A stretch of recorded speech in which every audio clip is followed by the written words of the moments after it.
各位观众朋友，大家好！今天我们非常有幸的在拉斯维加斯采访到，著名的飞虎队的将军陈纳德将军，还有陈香梅女士的女儿，Dr.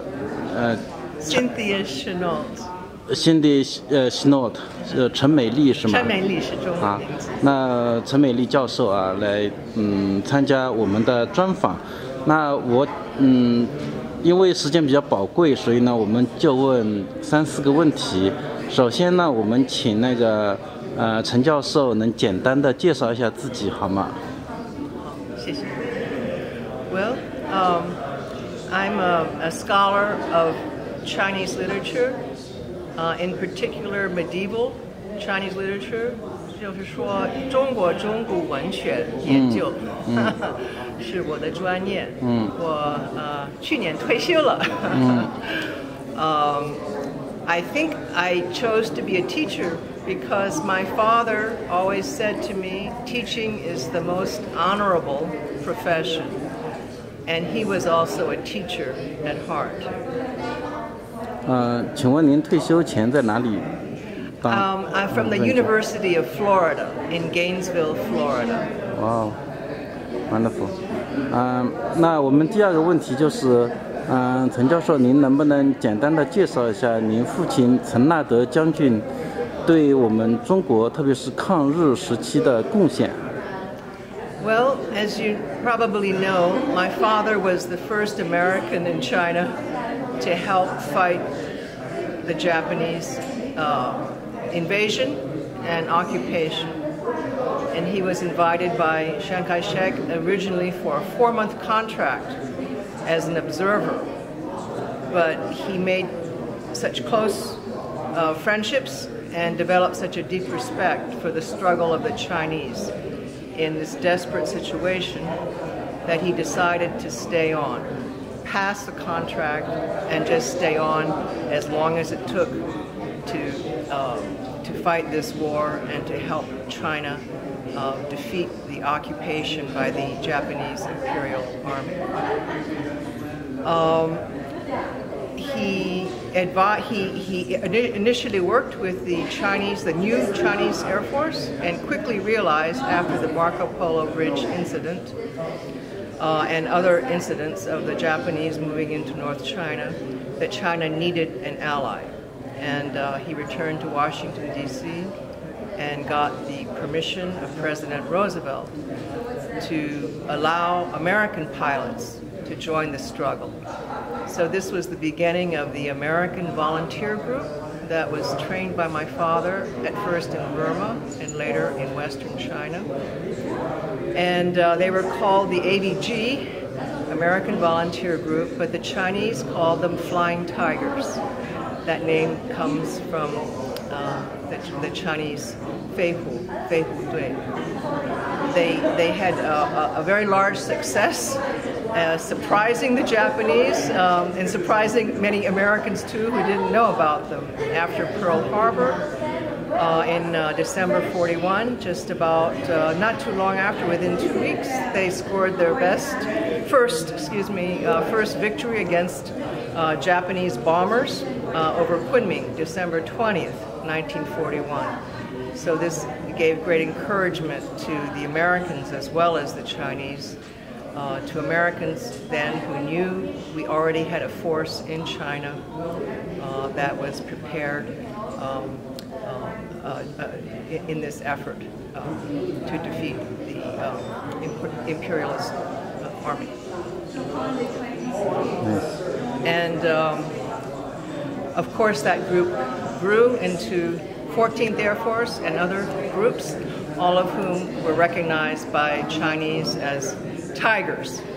And today I know that there are quite a few museums in China that celebrate the joint effort between Americans and Chinese during the War of Resistance. Nice. 我们知道您母亲陈香梅女士，她是知名的社会活动家，然后致力于中美友好关系，他也是百人会的发起人之一。那您能简单介绍一下他对中美关系的贡献吗？ I think my mother would like to be remembered as someone who tried to be a bridge. She called herself a bridge between China and the U.S., but also, you know, she played a role between China and Taiwan, too. She led the first large business delegation from Taiwan to mainland to introduce them to possibilities for investment. She wanted to encourage economic development across the straits. At the time, the government in Taiwan was rather upset about this because they felt betrayed. My mother had always supported the nationalist Kuomintang government, and they felt, you know, why is she now trying to encourage trade in investment in China? And but this was the beginning of a trade relationship that continued to expand, and of course now China and Taiwan are very large trade partners. You know, the last time I was with my mother in China was in 2015, and a reporter asked her then a question that was a bit of a tricky question.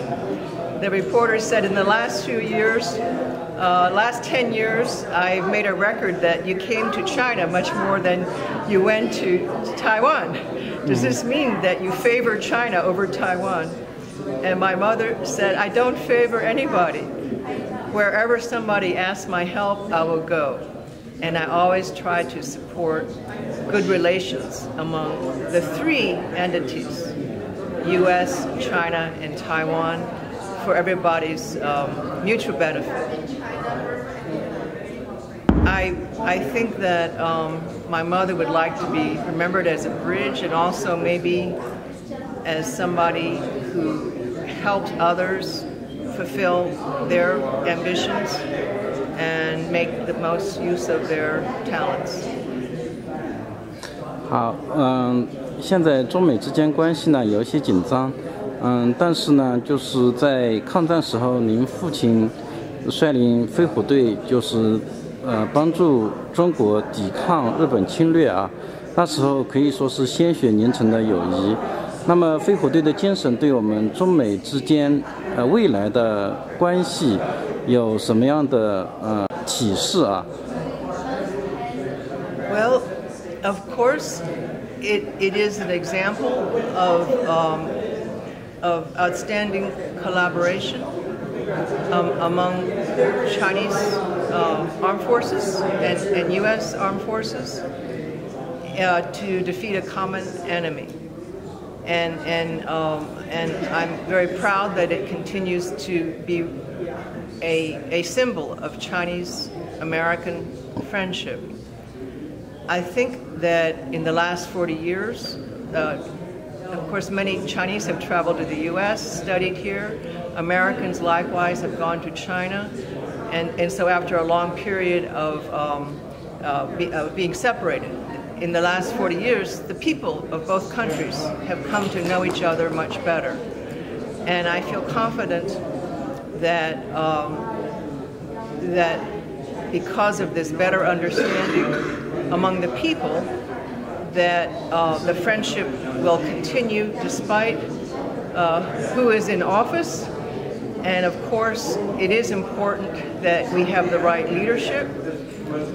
Our political systems are different, so I do think that in the U.S. many people are disappointed in some of the policies of the current administration, and that we hope that problems, economic trade problems between China and the U.S. that exist now will, under a new administration, be better resolved. And of course, in the U.S., you know, we have a presidential election every 4 years, so we have our next one in 2 years. And